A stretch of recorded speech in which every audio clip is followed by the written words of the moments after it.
Atención. El capítulo que estás a punto de ver o escuchar puede contener situaciones sensibles que pueden ser no apto para todos. Se recomienda discreción. Algo no cuadraba. Mi hermana estaba sana. No había antecedentes de trombosis ni problemas de circulación. No podíamos aceptar que su muerte fuera tan repentina y casual. Exigimos una autopsia. Peleamos contra el hospital y contra el silencio administrativo, contra los intentos de ellos de hacer que nos rindiéramos, pero nunca lo hicimos hasta que la verdad salió a la luz.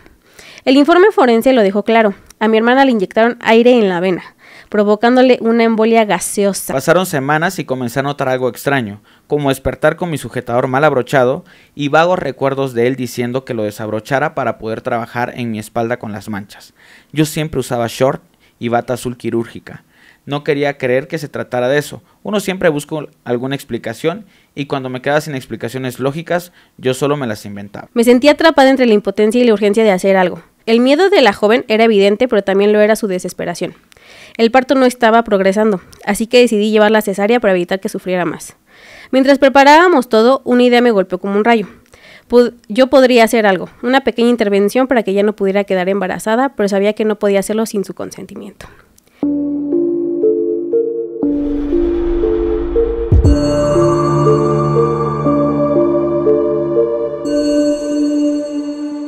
Hola, ¿qué tal amigos de Anónimo? Bienvenidos a esta sección, el Buzón Anónimo, esta parte del podcast donde nos dedicamos a leer las confesiones que ustedes nos mandan para pues contarlas. Evidentemente hemos tratado de que algunos capítulos puedan ser muy divertidos, hemos tenido historias súper fuertes, pero también muy chistosas, algunas muy dramáticas.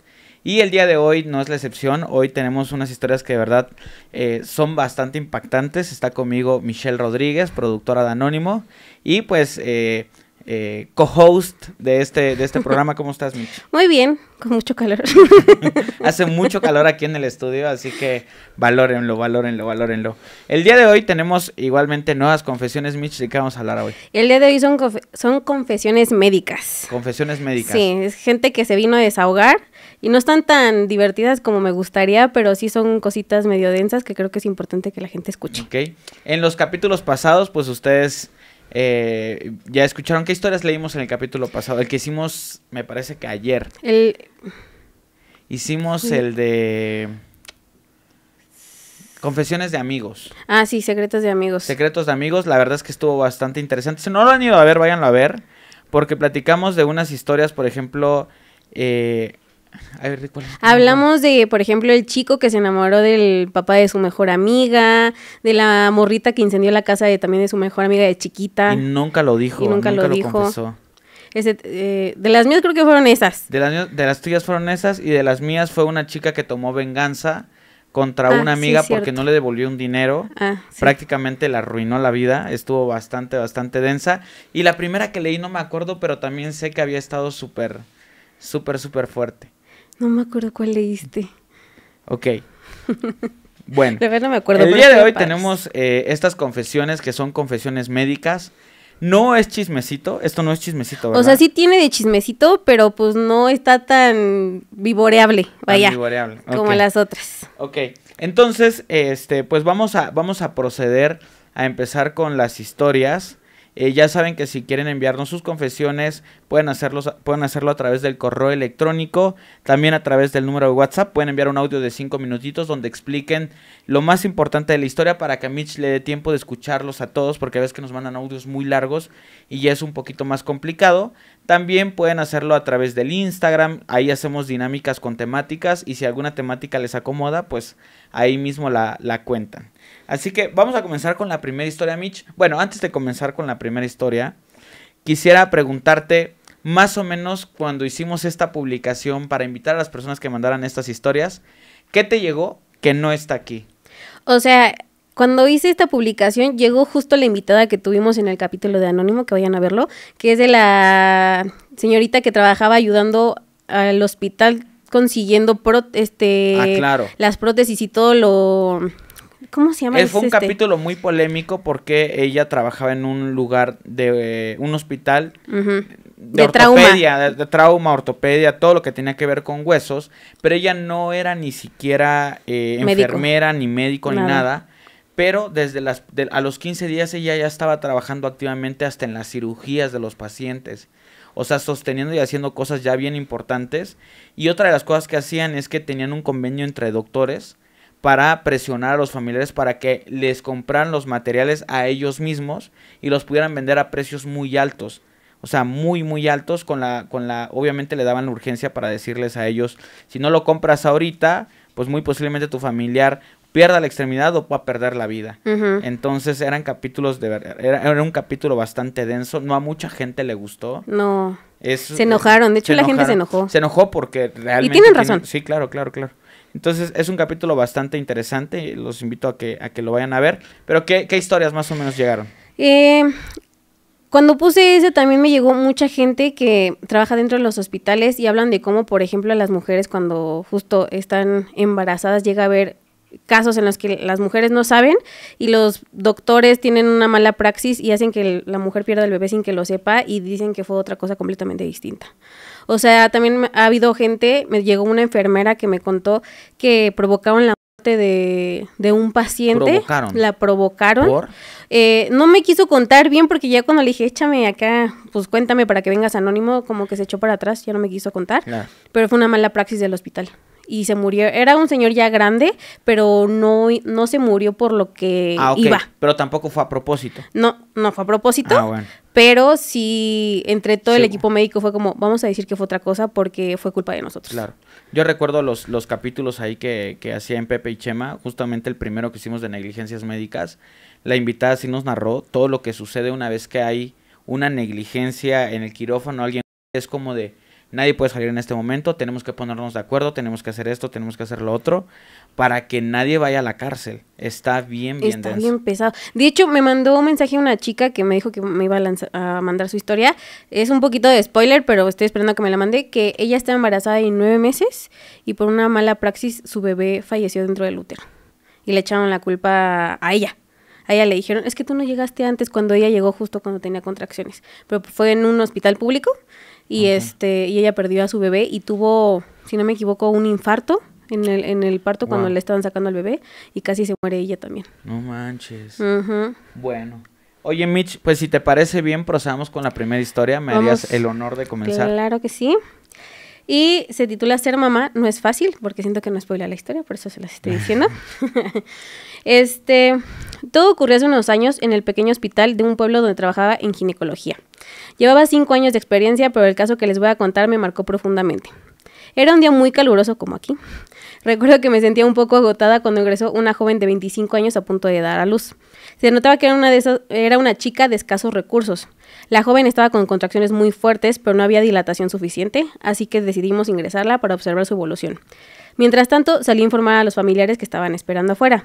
Con quien me topé afuera fue con el esposo y la suegra. Me quedé congelada cuando vi 5 niños pequeños, todos flacos, malnutridos, mirándome a los ojos. Unos ojitos llenos de curiosidad y mucho cansancio. Esperaba noticias de su mamá y junto a ellos estaba el padre. Un hombre notablemente mayor que ella, unos 40 años. Su expresión era muy seria y dura. Me acerqué para darles el informe. Buenas tardes, le dije amablemente. Su esposa está en proceso, tiene contracciones, pero todavía no hay suficiente dilatación. La estamos monitoreando y en cuanto haya avances, le aviso. El hombre solo me respondió, atiéndela bien porque ustedes solo sirven para pedir dinero. Era hombre de rancho. Sí, de rancho. Era rancho. Calado. No creo que, quién sabe. ¿Quién sabe? Yo traté de mantener la calma, acostumbrada a lidiar con diferentes personalidades, pues sí. Entiendo su preocupación, respondí con tranquilidad. Vamos a hacer lo mejor para su esposa y su bebé, pero debemos seguir los tiempos naturales del parto. Ya si se llega a complicar, le practicaríamos una cesárea. Él me interrumpió. Ya está acostumbrada, esta es su 6ª vez. No era ojetillo entonces. Era ojete. Sí, era mal pedo entonces. Sin dar más explicaciones y notablemente molesta, regresé con mi paciente. Poco después, mientras revisaba a la paciente, empecé a notar señales que me alarmaron aún más. Tenía moretones en el cuerpo, algunos viejos, otros no tanto. A cada toque o pregunta, sus ojos se llenaban de miedo, como si esperara que alguien la castigara por hablar. Decidí sentarme con ella porque sí necesitaba saber más. Le pregunté que si se sentía bien porque quería crear confianza. Ella sintió rápidamente, pero su mirada estaba evitando la mía. Es importante que me digas si algo te preocupa porque sí quiero ayudarte. Después de unos momentos de silencio, finalmente habló con una voz casi imperceptible. Es que yo ya no quiero tener más hijos, doctora, pero él no me deja. Ay, es que siento que es muy común, ¿no? Que en los pueblitos pase esto. O sea, que el papá siempre sea un hombre muy mayor y que sea una chavita la que tiene a los hijos, ¿no? Pero ¿qué será? O sea, yo me pregunto qué será, qué pasará por la cabeza del hombre para decir quiero otro, o sea... Es que yo siento que es más como entre más hijos más hombría, ¿no? O sea, soy un hombre súper, puedo embarazar a cuantas quiera. Siento que va un poquito por ahí. Compartan sus teorías si son por de ahí. Yo vivo en pueblo prácticamente, pero nunca he descubierto esa parte, pero si alguno de ustedes sabe por qué, aparte de que no hay televisión, ¿por qué regularmente ¿Por qué tienen tantos hijos tienen también? tantos hijos, ¿no? Ay, a ver, espera. No, pero sí siento que es este tipo de señor, de esos que de rancho... Su miedo era muy palpable. Estaba aterrada de lo que podría suceder si su esposo se enteraba de lo que me había dicho. Intenté mantener la calma, aunque por dentro estaba bastante molesta. Entiendo. ¿Te ha dicho algo sobre eso? Le pregunté. Dice que yo no decido, que él quiere muchos hijos. Respondió mientras empezó a llorar. Y yo ya no puedo darle más. Me va a dejar, pero no tengo a dónde ir, ni estudios ni nada. Me sentí atrapada entre la impotencia y la urgencia de hacer algo. El miedo de la joven era evidente, pero también lo era su desesperación. El parto no estaba progresando, así que decidí llevarla a cesárea para evitar que sufriera más. Mientras preparábamos todo, una idea me golpeó como un rayo. Yo podría hacer algo, una pequeña intervención para que ella no pudiera quedar embarazada, pero sabía que no podía hacerlo sin su consentimiento. Ya en la sala de operaciones me acerqué a ella mientras la anestesiaban. Si quieres te puedo hacer un ligamento de trompas durante la cesárea. Nadie tiene que saberlo, es tu cuerpo, tú decides. Sus ojos se abrieron llenos de miedo. No puedo, doctora, se va a dar cuenta y me va a pegar. Ay, no, pobrecita, entonces sí estaba muy presionada, ¿no? Claro. Sentí el peso de su miedo, pero también de su resignación. ¿Cómo podía alguien vivir así? Y le tomé la mano suavemente. Es tu cuerpo el que está sufriendo. Si tú decides y ya no quieres tener más hijos, puedes decírmelo. Nadie tiene por qué saberlo, le dije intentando darle algo de fortaleza. Pero ella me dijo que no, con lágrimas rodando por sus mejillas. No puedo, doctora. Si él lo descubre, me va a matar. Y mis hijos, esas palabras me desgarraron. En ese momento tomé una decisión. Sabía que lo que estaba a punto de hacer no estaba del todo bien, pero también sabía que ella no tenía otra opción. Durante la cesárea realicé una pequeña acción. Dejé las trompas apretadas con las pinzas el tiempo suficiente para dificultar una fecundación en el futuro. No era una esterilización completa, pero sería suficiente para evitar más embarazos, al menos temporalmente. Terminamos la cesárea. El bebé nació sano y la joven salió de la operación. Le dimos el alta y no supe más de ella por años. Wow. Ay. No sé, me imagino que hay muchos doctores, o sea, siempre es esta parte del consentimiento, es como muy importante, pero no sé si hay algunos doctores que de repente dicen, no, es que si yo no hago esto, o el paciente se muere, o el paciente pues va a seguir viviendo esta vida que es un infierno, ¿no? Yo siento que también está mucho este lado que dicen que los doctores como que pierden los sentimientos, pero muchas veces siento que es todo lo contrario. Entonces, no dudo que existan muchos doctores que hayan hecho este tipo de procedimientos sin decirle al paciente. Claro. Seguramente hay doctores que han hecho igual transfusiones de sangre para personas que se están muriendo y que por su religión estarían... Sí. O sea, no se podría. ¿Seguro? Yo estoy segura. Sí, de eso sí estoy seguro que ha sucedido. Y me imagino que ya ha de haber doctores que ya por la onda de... Ay, es que esta señora ya tiene 8 hijos. ¡Pam! Sí, creo. Sí, creo. Y creo que más en este tipo de lugarcitos que son como pueblitos pues muy rurales que no hay educación sexual, sí creo que cuando eres un doctor que viene de ciudad y tienes que hacer tu servicio, no dudo que hagan eso, la verdad. Sí. Es mucho más difícil que las personas tal vez en comunidades un poquito más alejadas no tengan esta facilidad de ir y ver qué está pasando dentro de su cuerpo, sí. ¿No? Si tienen un proceso que ellos no pidieron dentro y todo. Entonces, o sea, yo quiero suponer que incluso los embarazos muchas veces no se han de enterar hasta meses después ya cuando traen panza. O sea, claro. He visto casos. Quiero suponer que es uno de esos casos. Claro. Ya tenía 5 chamaquitos, o sea. Si alguno de ustedes que nos están escuchando es médico, enfermero, enfermera, mándennos sus historias, aunque ya vamos a seguir haciendo secciones que tienen que ver con hospitales, porque hospitales de verdad hay muchísimas cosas. Voy a proceder con... No, todavía no termino. ¿Todavía no termina? No, todavía no termino, chico. Pasaron 3 años Yo de vez en cuando me encontraba pensando en su caso, preguntándome qué habría sido de su vida, si se había vuelto a embarazar, si seguiría soportando el maltrato de su esposo. El recuerdo de sus ojos llenos de terror y resignación me perseguía, especialmente en las noches en el que el hospital estaba mucho más tranquilo. Me preguntaba si mi pequeña intervención había hecho alguna diferencia en su destino. Un día, mientras atendía consultas rutinarias, vi una figura que me resultaba vagamente familiar en la sala de espera. Al principio no la reconocí, se veía más delgada, más cansada, pero había algo en su mirada que me hizo detenerme. A su lado estaban 3 de sus hijos más crecidos, pero aún con el mismo semblante tímido. Fue entonces cuando me di cuenta de quién era. Era la joven de la cesárea, la que me había pedido ayuda sin saber cómo hacerlo. Cuando le tocó el turno, entró en el consultorio y con una mezcla de nervios y timidez me saludó.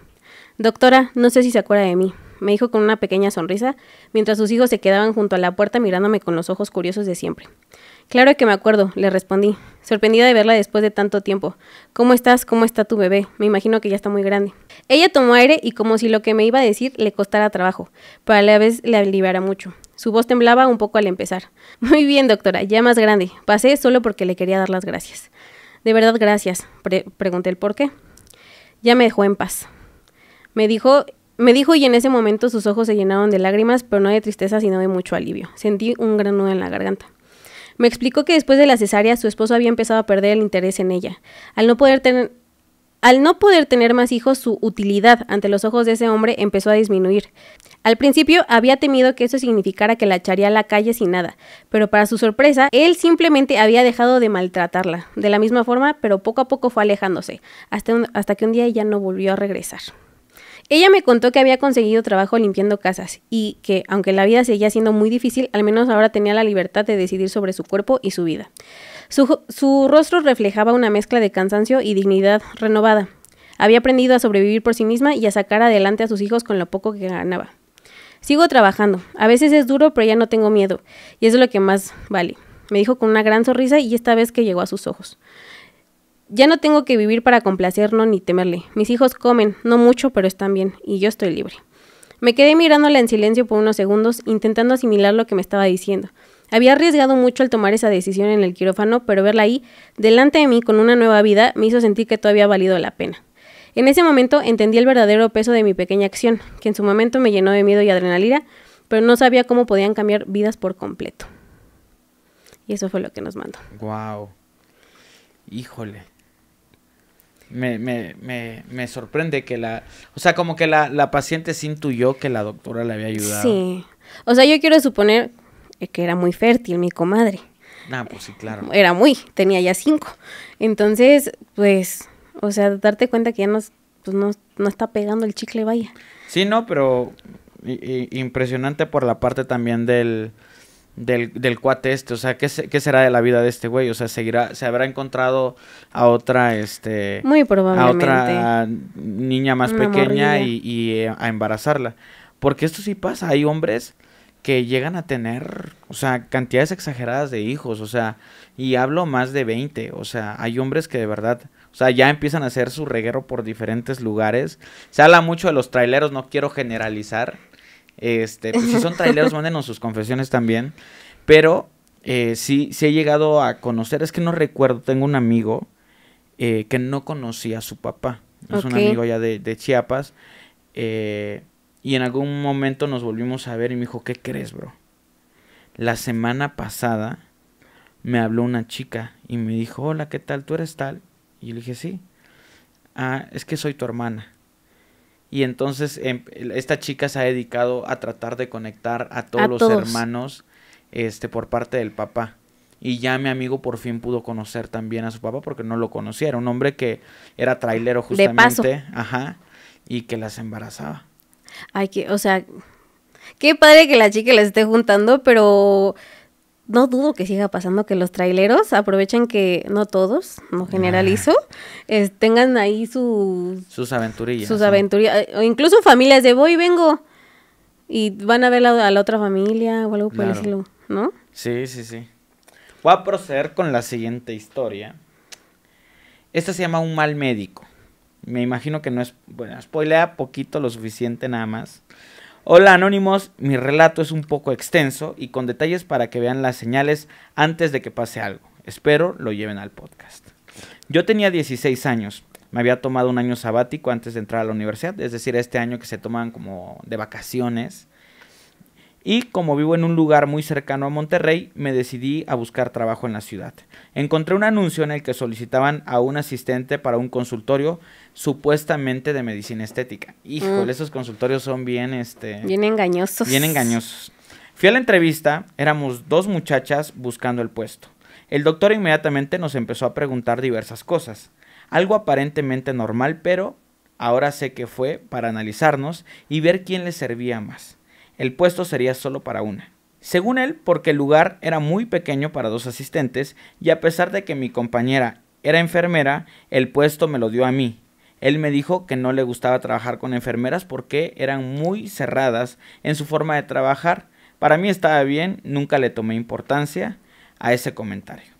El trabajo era solo 3 días a la semana y yo trabajaba de 7 a.m. a 2 p.m. Él llegaba a las 9 y a esa hora empezaba a consultar. Mi trabajo era bastante simple, recibir pacientes, manejar agenda y publicar en redes. El consultorio era una casa como en una pequeña privada de casas. Solo el primer piso estaba habilitado para los procedimientos. Era el recibidor, su oficina y de su oficina que daba en el centro del lugar tenía acceso a una sala principal de consulta 1 y ese mismo cuarto tenía salida directa a la casa. Por el otro lado de la oficina estaba el consultorio 2, que era la menos privada, y la 3, para ingresar tenías que pasar por la 2. Solo ponía un biombo para privacidad si es que había alguien. Estaba un poco confuso, entiendo que son 3 espacios. Ok. Lo primero que noté es que no tenía las medidas sanitarias ni legales para operar, pero lo buscaban mucho por lo barato y lo privado que era. Hacía desde rellenos con material de dudosa procedencia, aspiraciones de grasa e inyecciones de ozono. La mayoría de los clientes habituales eran para inyecciones de ozono, según para bajar los rollitos de grasa del abdomen. Debo mencionar que el médico era anestesiólogo, pero tomó cursos en medicina estética. Esto es súper común. Que ver. O sea, hay dentistas que ya realizan procedimientos de Botox y bueno, a mí mi dentista me ha ofrecido procedimientos de Botox y todo eso. Pepe. Ajá. Y también me parece que hacen hasta rinoplastías, una locura. Ah, no, bichectomía. No, chicos. Yo sé que hay dentistas que hacen ya la biche, o sea, que te quitan aquí, te sacan las bolitas y ya. Ay, no, eso está muy pegriloso. Sí.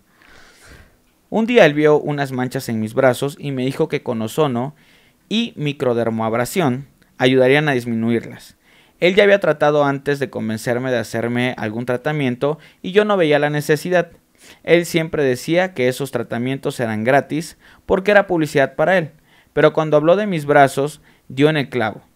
Toda mi vida esas manchas me habían acomplejado, así que accedí. Me explicó cómo funcionaba todo. Al inicio me mantenía despierta, no sentía el dolor de las inyecciones, pero sí veía que lo hacía. Después empezó como a dejar que me pasara el efecto para que me doliera y yo al quejarme él me pusiera más. Ah, cabrón. Por ende yo empezaba a estar más dormida que despierta. Era raro, pero aún no había signos de abuso. Después ponía un poco de ketamina y esa de plano me dormía mucho. Él decía que era porque había pocos lugares vendiendo y era para economizar. Meses después, yo era súper dependiente de ese estante. Llegaban los días de trabajo y sentía que hasta me hormigueaba la piel y estaba en ansias de pasar para hacerme el tratamiento.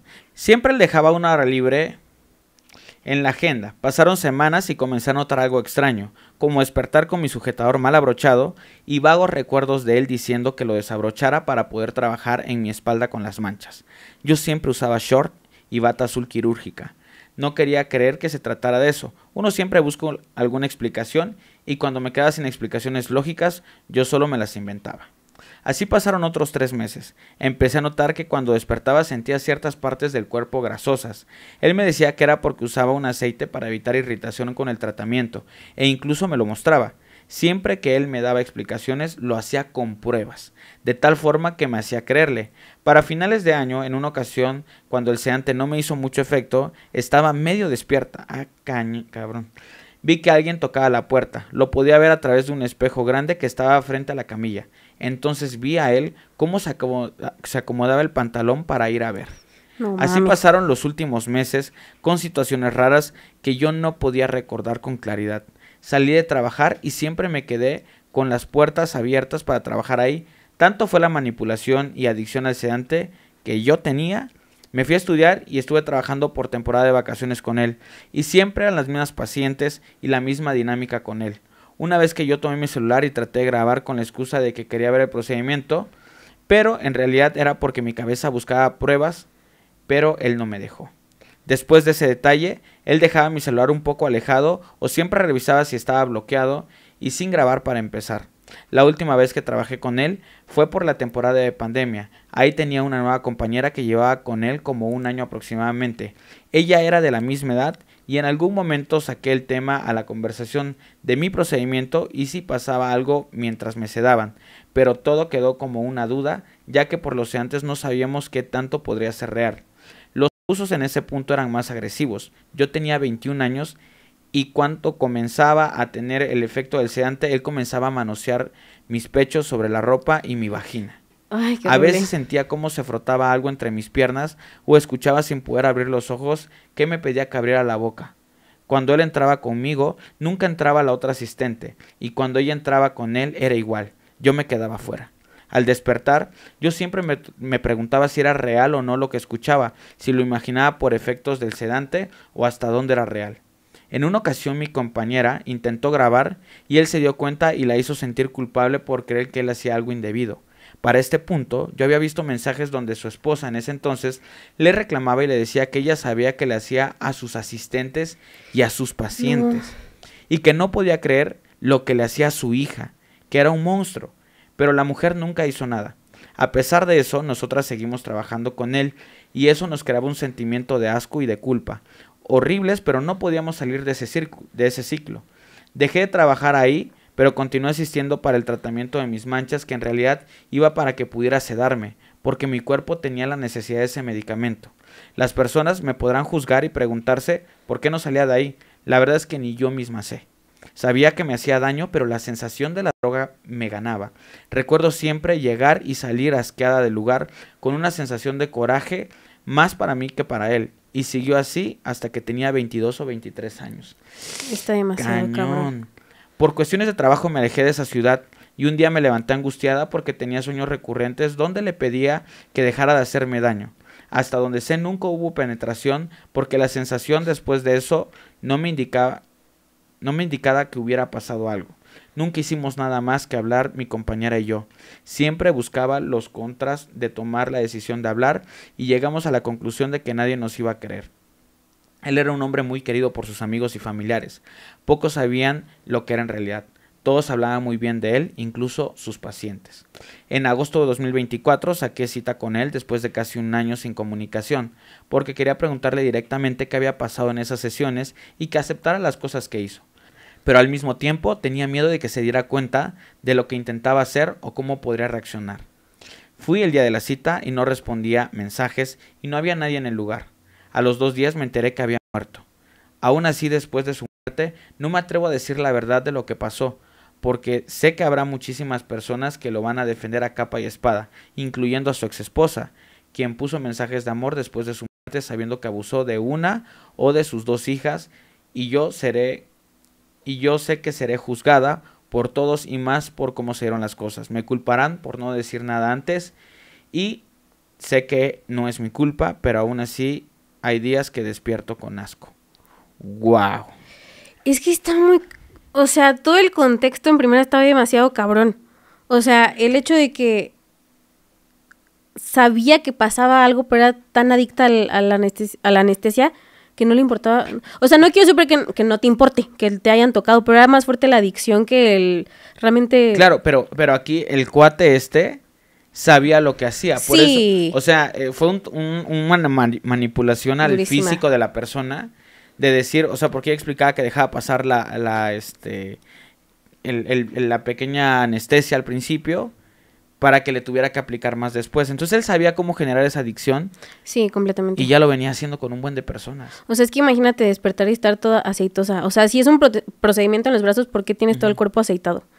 O sea, quiero suponer que aquí lo que pasó fue que le ganó completamente la adicción a esta chica. Y quiero suponer que a la otra asistente también. Pero es que fue provocado directamente. Sí, o sea, sí fue con toda la intención. Sí, porque ahorita mientras estaba leyendo que era la anestesia.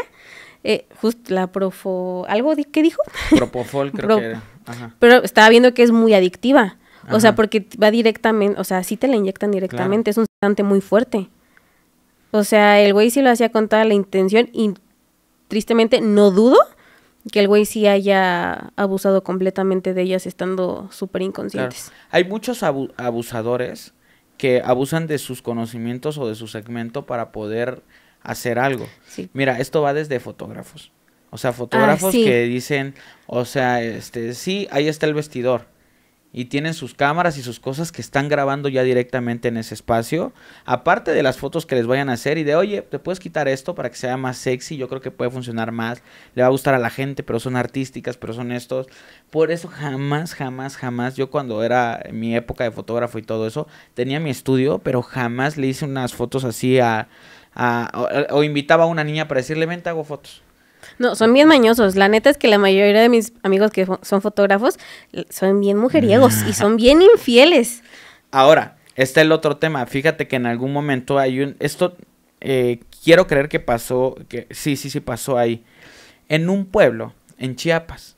Okay. Un pueblo que se llama Ocosocuautla, Coita. Okay. Así le decimos. Es un pueblo que a la gente que somos de Chiapas es un pueblito muy bonito. Es pueblito mágico actualmente, me parece. Y en ese pueblo había un güey que se dedicaba a reparar celulares. Ok.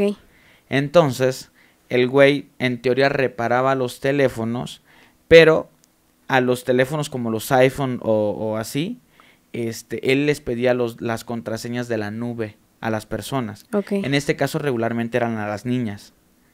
Entonces este cuate sacó todas las fotos íntimas de todas las niñas que le llegaban a dejar sus teléfonos y armó una carpeta y se hizo un desmadre en todo el pueblo. O sea, sacó las fotos y ¿cómo se enteraron los demás que sacó las fotos? O sea, ¿él las repartió? Sí, o sea, él sacó las fotos, pero, ajá. O sea, ¿Alguien se enteró? La bolita fue llevando a que ese güey fue el que las había sacado. Qué poca... Bueno, también, ¿quién da la contraseña de la nube? O sea... O sea, sí, pero... Era mañoso, pues. Claro, pero es que no puedes bloquear tu teléfono, no puedes hacer esto, no puedes hacer lo otro. Bueno, sí, en la urgencia es un pretexto, te gana. Claro, si a mí me piden la contraseña de mi computadora, pues yo igual la doy porque pido que me la estén arreglando, ¿no? Sí. Entonces, era una cosa muy mañosa. Y en su momento hay un podcast ahí en Pepe y Chema, donde yo grabé con un buen amigo Andy, del colectivo DLR. Ah, claro, sí. Y él es un hacker. Y este cuate me contaba cómo funcionaba en ese entonces un güey que se hacía llamar Istmopac, del Istmo de Oaxaca, del Istmo de Tehuantepec, me imagino. Ajá. El cuate encontró su negocio perfecto. ¿En qué consistía? Yo, haz de cuenta que soy Istmopac y tú eres un vato que pues sale con tal chava y yo te digo, oye, te doy 2,000 pesos porque me pases las fotos íntimas de la chava. Entonces el vato pues va, ahora sí que no sé qué, hagamos negocio, ¿no? Qué Entonces, poca madre. El güey compraba esas fotos y le decía, pues cuando me traigas más yo te las compro. Ok. Entonces el cuate empezó a armar una carpeta gigantesca con perfiles de Facebook, fotos de las niñas, de todo esto, porque las compraba y él las vendía. O sea, las vendía, creo que me contó Andy que las vendía en 500 pesos. O sea, era un negocio redondo, perfecto para él. O sea, porque compraba en teoría y esas fotos las podía revender 100, 200, 2,000 veces, no sé cuánto. No sabía eso. O sea, estaba bien denso, bien denso. Y el cuate era fotógrafo. O sea, es que la neta sí está muy cañón como hay gente que sí se aprovecha de su profesión. O sea, a ese nivel de... Sí. ¿Jodes la vida de cuántas morras? Sí. No vaya, mira, está el tema, yo tengo un capítulo igual en Pepe y Chema de funerarias, donde se ve, bueno, la persona me explica cómo se dio cuenta de que habían güeyes en funerarias que estaban haciendo las cosas mal. Ok. Porque la gente se empezaba a quejar de ciertas cosas extrañas con los cuerpos. Entonces lo que hizo esta persona fue en su momento esconder algunas cámaras y se dio cuenta cómo estos güeyes les tomaban fotos a los cadáveres de las niñas, o las manoseaban, o... Ay, no. O sea, era... Tienes que estar bien enfermito para toquetearte un cuerpo, la neta. Sí tiene que haber mal arriba. Claro. Y es que, de verdad, en cualquier profesión que nosotros, queramos buscar, seguramente vamos a encontrar algo. Sí, a fuerza. Había un cortometraje que yo recuerdo que se llamaba como Una tacita de azúcar, algo así. Uh-huh. Entonces era de un chavo que vivía en un departamento y enfrente pues estaba la otra puerta de la vecina, y la vecina era como muy bonita. Y el cuate sabía hipnosis. Ok. Entonces la vecina le llegó a pedir la primera vez una tacita de café y le preguntó, ¿y a qué te dedicas? Y platicaron y todo eso, se presentaron y le dijo, hago hipnosis, ¿quieres que te haga una? Y entonces el güey le hace hipnosis y comienza a besarla y a toquetearla, y luego la saca de la hipnosis y ya como que se va. Y entonces la vecina llegaba y siempre le pedía algo y este güey le hipnotizaba. Ajá. Y la última vez le dijo, esta vez no me hagas la hipnosis, ya mejor así directo. Ajá. O sea, porque pues ella siempre supo que o sea, nunca la hipnotizaba, siempre estaba despierta, ¿no? Pero hay mucha banda que se aprovecha de eso. O sea, es como un caso que hubo hace un tiempo, no me acuerdo dónde fue, de justo una chica que estuvo en coma en un hospital y que se dieron cuenta que el enfermero que le tocaba atenderla abusaba de ella porque salió embarazada. Y se dieron cuenta que, o sea, literal, no sabía, era muy delgadita la chica, y pues como no se mueven, pues no hay mucho que verle. Entonces, que se dieron cuenta hasta que estaba en trabajo de parto. Se dieron cuenta que había como un ritmo cardíaco muy distinto que tenían monitoreado. Se dieron cuenta que estaba en trabajo de parto. Y la chica llevaban como un año. Era como, no había manera que manches. que la chica pues hubiera quedado embarazada, vaya. Y se dieron cuenta que había sido el enfermero que la bañaba.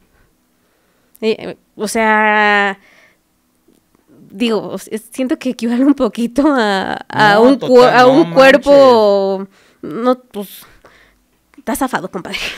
O sea, y obviamente lo metieron a la cárcel, pero ella tuvo al bebé y cuando despertó fue ¿cómo te explicamos que eres mamá de un bebé de 6 meses?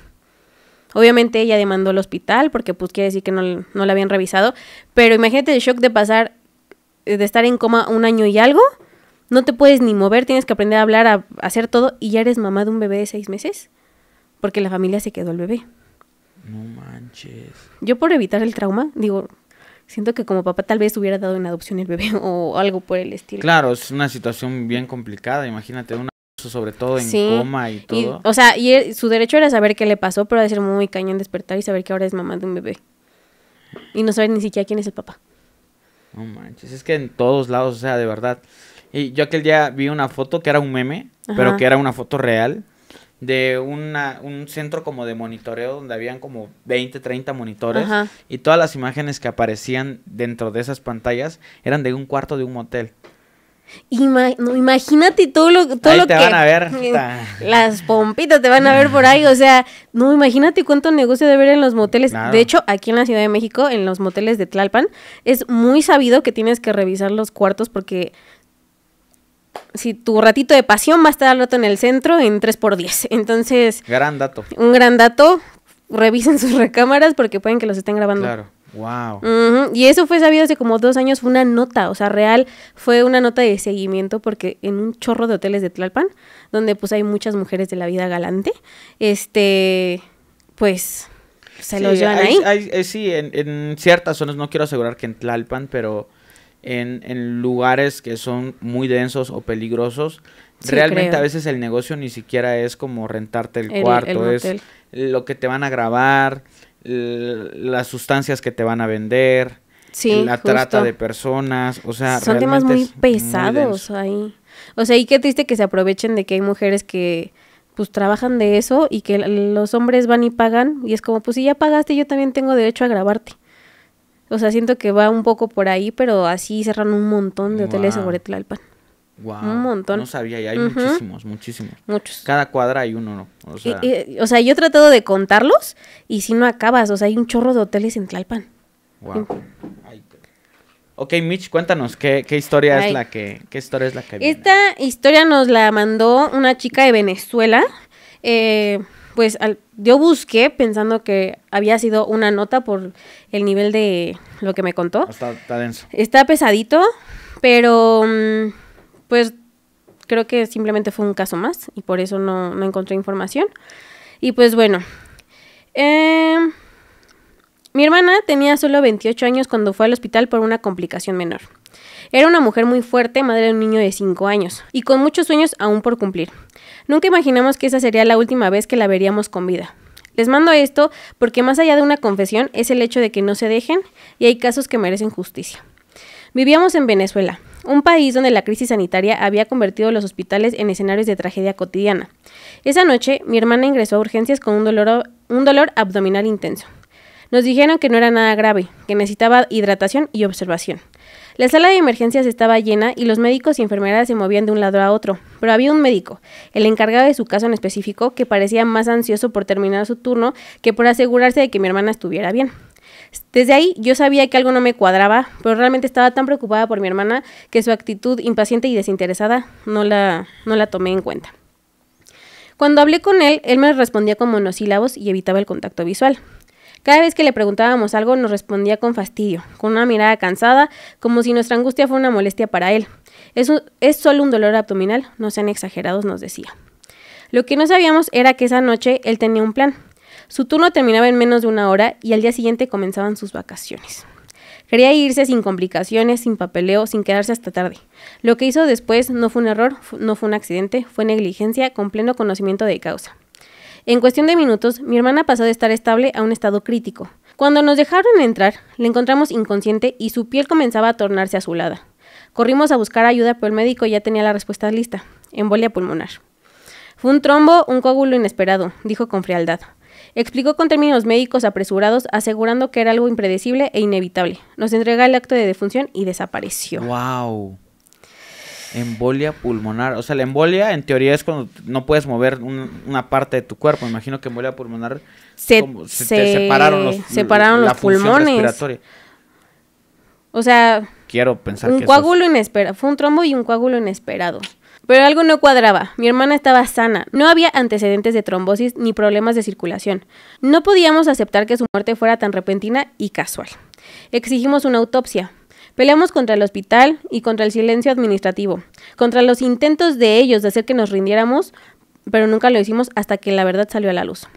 El informe forense lo dejó claro. A mi hermana le inyectaron aire en la vena, provocándole una embolia gaseosa. Hijo de su chingada.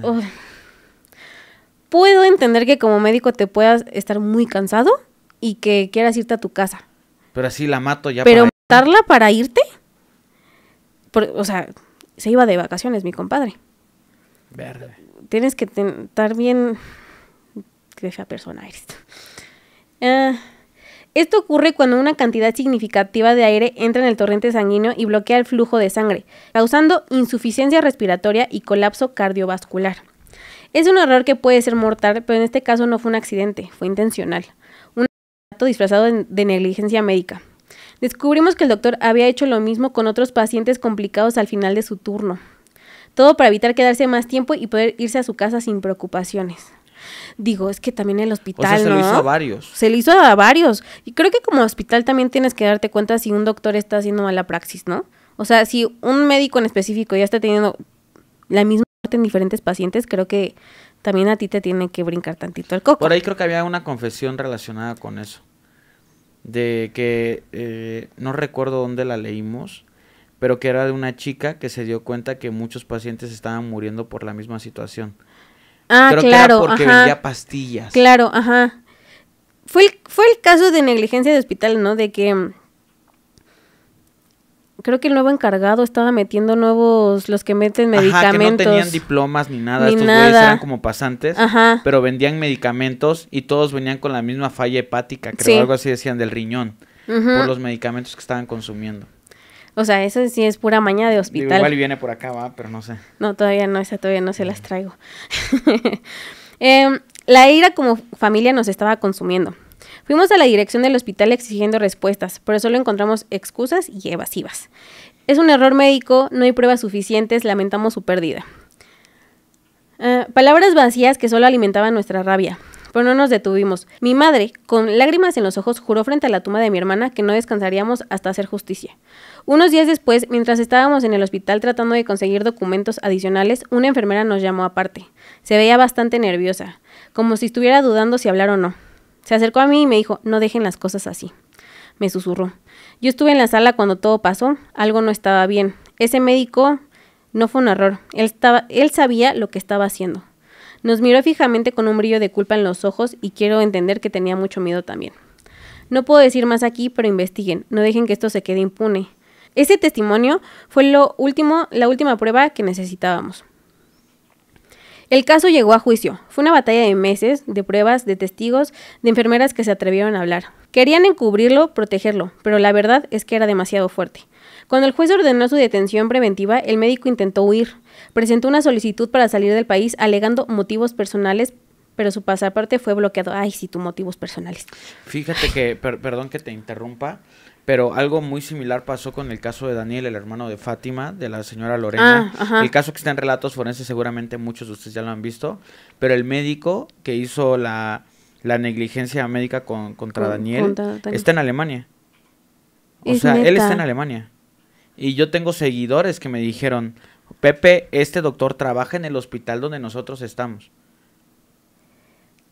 Es que siento que como hospital lo que sea, debería de haber como una base de datos de, pues como... Sí, ¿saben dónde está? Porque él se conecta a los juicios a través de una videollamada. Ay, no sabía eso. Sí. Es que ese caso la verdad no lo vi porque todos está muy fuerte. Todos en la oficina andábamos chillando ese día, entonces no lo quise ver. Ay, no, qué... Estoy en lo correcto, ¿verdad? Sí. Ok. Qué fuerte, neta que... Todos, neta que poca. Días después, cuando la policía fue a arrestarlo en su casa, su esposa dijo que no estaba. Lo encontraron escondido en la casa de un colega, con las maletas listas y dinero efectivo para escapar. Fue arrestado de inmediato. Durante el juicio se mostró frío, distante, como si todo aquello no le afectara. Pero el día de la sentencia, cuando el juez leyó su veredicto, su máscara cayó. 30 años de prisión, sentenció el juez. En ese momento, el médico se desplomó en su silla. Su rostro se tornó pálido, comenzó a balbucear y a negar y a suplicar. No fue mi culpa, era tarde y estaba muy cansado. Chico, no llevabas una víctima. O sea, no puedes decir que estabas cansado. Pero sus palabras no tenían peso, la justicia había hablado. Mi madre lloró de alivio, mi padre cerró los ojos con un suspiro pesado y yo sentí por primera vez que la lucha había valido la pena. Hoy ese hombre está en la cárcel, pues la justicia no nos devuelve a mi hermana. Su hijo sigue preguntando por ella y nosotros seguimos viviendo con la sombra de su ausencia. Todo porque alguien decidió que su tiempo era más valioso que una vida de una persona. Wow. Qué fuerte. Por querer irse de vacaciones, no lo puedo creer. O sea, es que ahí es como, ok, chico, te quieres ir de vacaciones, pero está lo implícito. Tenías más víctimas que les habías hecho lo mismo. Más bien era porque el güey tal vez no le gustaba ser médico o... Sí, hay gente... Yo me imagino que en algún momento cuando puedes llegar a ser un asesino, tal vez la primer víctima te duele. Pero ya a alguien, me imagino que es un poco ese sentimiento y que poco a poco pues ya te deja de importar exactamente si la matas, si no la matas, o sea, ya te vale. Si estaba sana o no. Claro, o sea, como... podría haber tenido un problema tal cual en la cabeza. Sí.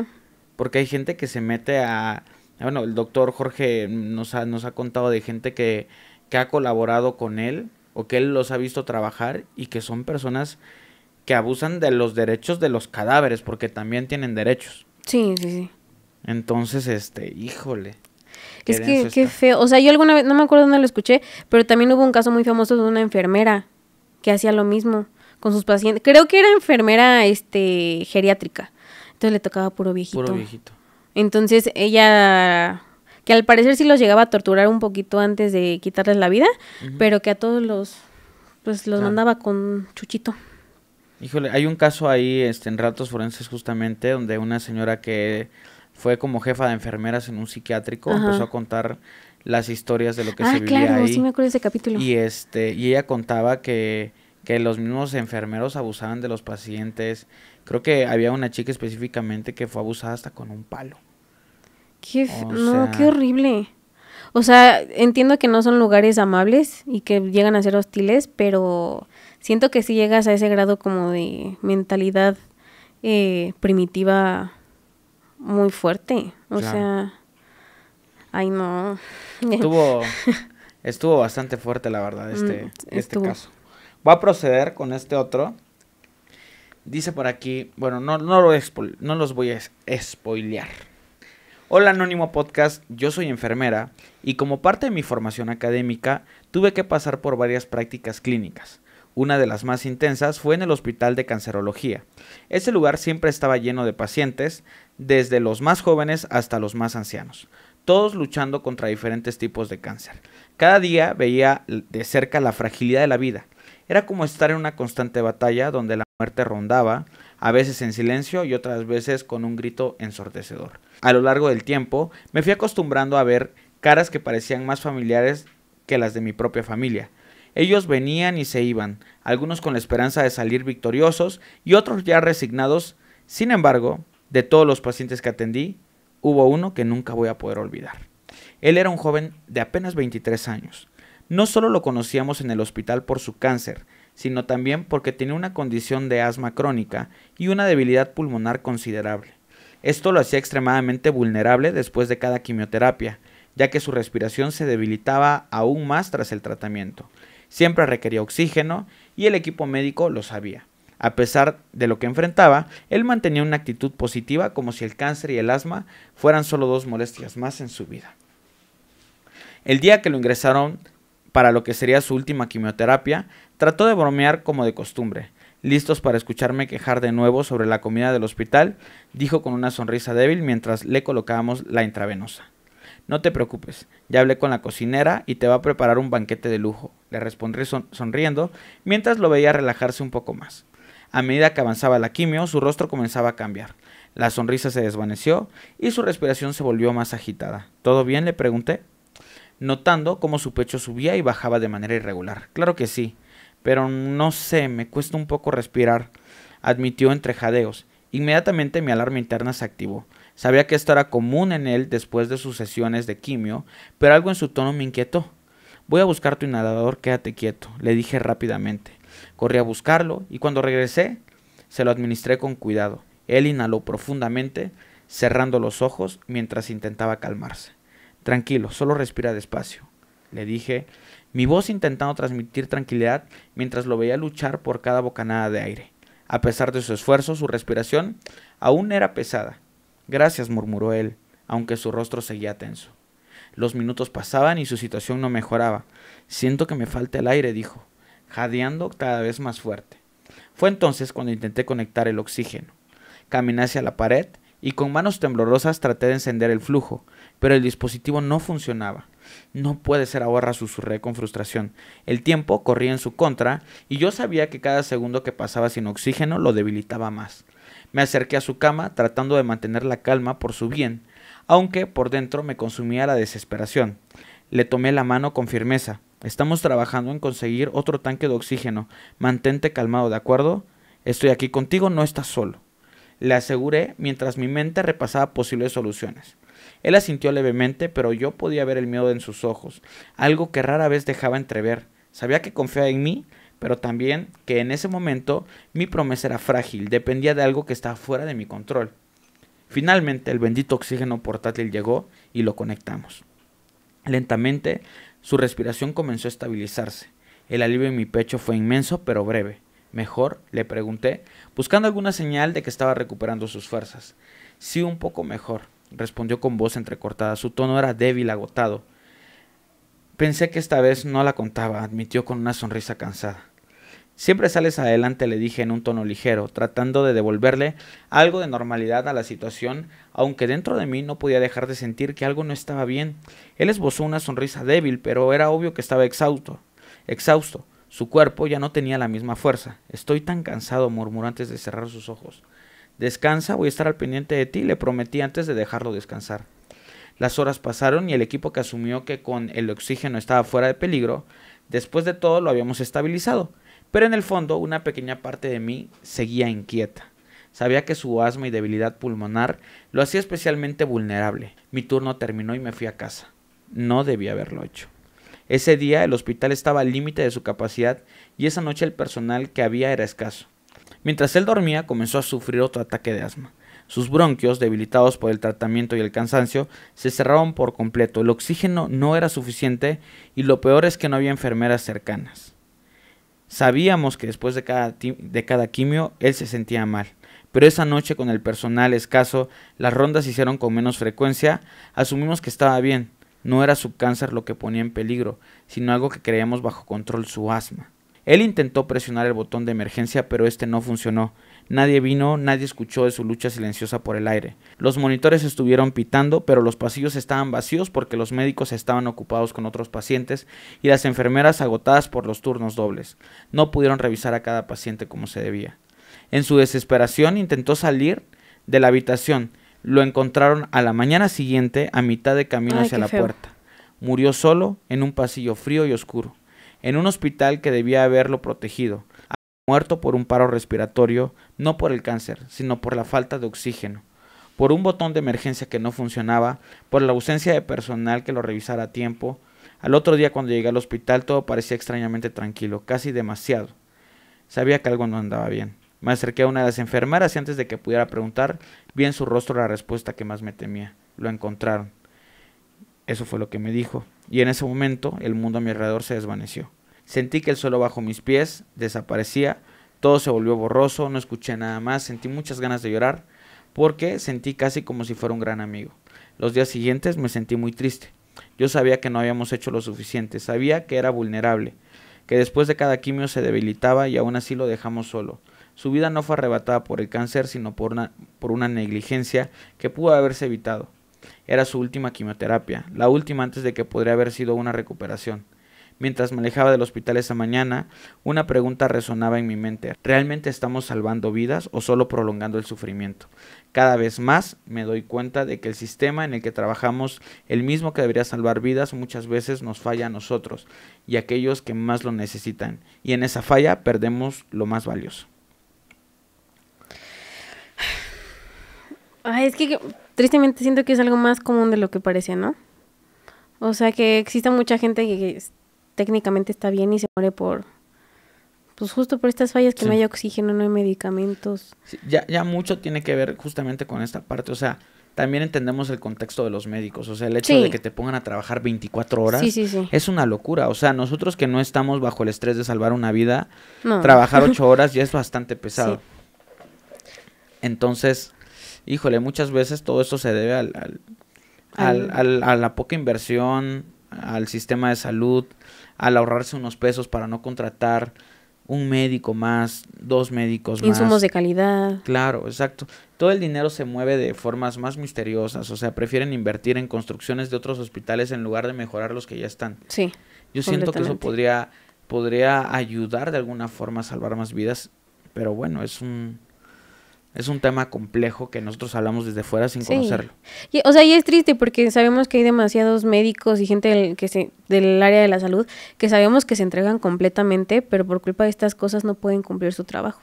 Y por más que quieran salvar vidas, pues no pueden porque no tienen los insumos, están cansados. También puedo entender que por eso hay doctores muy malhumorados, porque estar despierto 24 horas, que no te paguen bien y aún así tener la presión de salvar Claro. gente, no ha de ser fácil. Claro, que no justifica lo que hizo este imbécil de la historia Ah, sí, pasada, no. que es decir, estoy cansado, No. me quiero ir de vacaciones, lo voy a matar. No. O sea, para absolutamente nada. Pero yo creo que también debemos ser un poco comprensibles, porque a veces creemos que los doctores nos mantienen en el hilo de ay, pero el doctor está ahí sentado, no está haciendo nada. Ah, sí, claro. Pero cada cosa que hacen prácticamente la tienen que registrar en una bitácora, tienen que escribir muchísimas cosas, tantos pacientes, o sea, estar analizando y pensando cómo le van a hacer. Y el doctor Eder Zamarrón, un gran amigo mío que estuvo en el podcast también, él me explicaba que muchas de las demandas que van contra los doctores no son por el fondo, sino por la forma. ¿A qué se refiere él? De que hay doctores que son excelentes, así, pero excelentes doctores, pero que te van a decir, sí, le tenemos que hacer esto, esto y lo otro, y ya con eso va a estar bien. Okay. Pero tal vez la forma no es la correcta. Sí. Pero hay doctores que tal vez están de una forma más bonita y te venden esto, no se preocupe, esto y lo otro, que también se agradece, pero que no son tan buenos doctores. Entonces yo creo que debemos de, tal vez cuando un doctor esté estresado, o sea, también nosotros entender un poco el contexto, porque si los ayudamos a estar más tranquilos, eso podría ayudar a que ellos también puedan salvar más vidas. Y creo también o sea, más cuando son hospitales públicos, ¿cuánta gente no han de ver diario? Tristemente, cuántos fallecimientos no han de ver todos los días? Y entiendo que existe esta barrera emocional de cierto modo, pero no dejan de ser personas que sí sienten. Entonces, igual sí se agradece a todos los doctores que se hacen su chamba y las enfermeras que son amables y todo eso, Sí. pero pues si no tienes la vocación como el otro médico, mejor ni seas doctor, la verdad. Claro. ¿Para qué lo haces? Sí, es muy triste el sistema en el que estamos actualmente. La gente se muere afuera del hospital, en la sala de urgencias. Es terrible. Hay videos de cámaras de seguridad de donde hay, no sé, una sala de espera donde hay sillitas y de repente llegan a decirle a la señora es su turno y la señora ya no se mueve, ya murió. Es que va a ser horrible, digo, como familiar, pero creo que también, pues sí, justo eso, falta mucha atención en esa parte, aunque parezca que sí. Exacto. Pues bueno, espero que este capítulo a todos ustedes les haya gustado. Esta fue una confesión de historias de hospitales. Ustedes saben que nos pueden seguir enviando sus historias de hospitales, tal vez como pacientes, tal vez como doctores, como enfermeras, enfermeros, doctoras, administrativos, gente del aseo del hospital y todo eso. De verdad, todos pueden enviarnos historias de lo que ven, si ustedes manejan ambulancias, si ustedes... Eso estaría padrísimo. Todo lo que puedan enviarnos, nosotros encantadísimos de poder leerlos para que los podamos compartir después con todos ustedes. Así que ya saben que están los correos electrónicos, también está ahí el número de teléfono para que envíen un WhatsApp, ya saben, no más de 5 minutos para que dé tiempo de escuchar a todos. Y a través de Instagram también están las dinámicas para que ustedes participen contándonos sus historias para que las podamos compartir como de manera más rápida. Michelle, ¿algo que quieras agregar? Pues nada, o sea, la verdad es que este capítulo no estuvo tan vivoreable como dije como los otros, pero pues espero que también les deje como una enseñanza, el ser pacientes con los doctores y todo eso, no con los doctores males, con esos no, pero pues están abiertos aquí, esta es literal su podcast favorito, seguramente. Y pues nada, yo siempre los estoy leyendo con mucha paciencia, por favor, porque hay veces que los audios se me olvidan escucharlos, porque tengo muchos. Entonces, siempre los oigo, pero que sea su espacio seguro, que vengan a echarnos chismecitos, sus confesiones, y que tengan por seguro que si es muy buena su historia, va a salir aquí.